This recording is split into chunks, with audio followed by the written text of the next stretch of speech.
DW correspondent Mohamad Chreyteh is in the Lebanese capital, Beirut. You've just come into the office. What was it like on the streets this morning?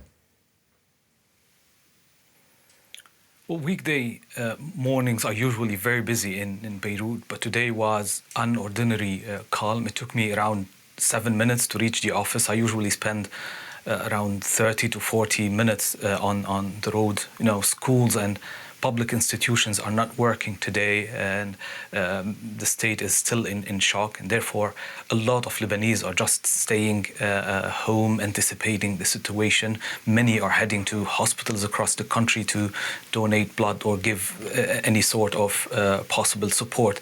This was an event with a massive scale ban, and it kind of brought feelings of unity and sympathy in the country that is very divided. It is a very anxious morning here in Beirut, I would say. Tell us more about the reaction from Hezbollah. Well, you know, this is a huge security breach. It's unprecedented, and Hezbollah is still assessing the situation at the moment. We know that Hezbollah has his own telecommunication network and infrastructure. It is part of its command and control system. The armed group had already cut the use of smartphone mobiles. Hezbollah's chief personally had warned his fighters and even civilians in the south from using smartphones due to security breach that, according to the party, led to the killing of several of its fighters and leaders. Now, these alternatives, the pagers, have proved not to be any safer so far. We can only assume that it will take the armed group time to digest the event and find alternatives to restore his communication and command and control system. Meanwhile, Ben, it is believed that hundreds of his fighters, if not thousands, will be out of service for some time due to injuries.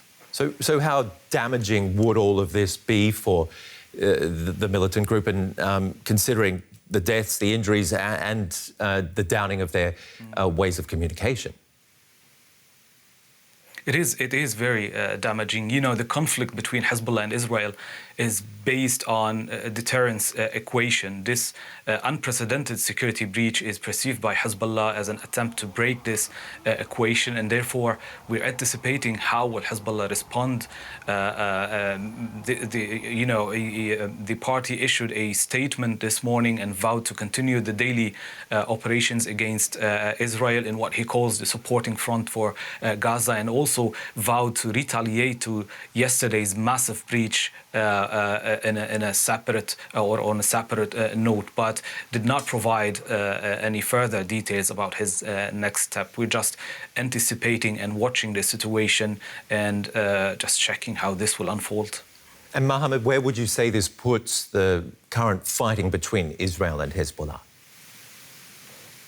Well, it definitely takes this confrontation to a whole different level. Normally and usually in such big events, it's the General Secretary of Hezbollah, Hassan Nasrallah, who gives a televised speech and indicates the next step and how this will develop. Now, we're waiting for an official announcement by Hezbollah about his next step and how this whole confrontation will unfold, whether to a larger war, all-out war in the region, or this is perceived as a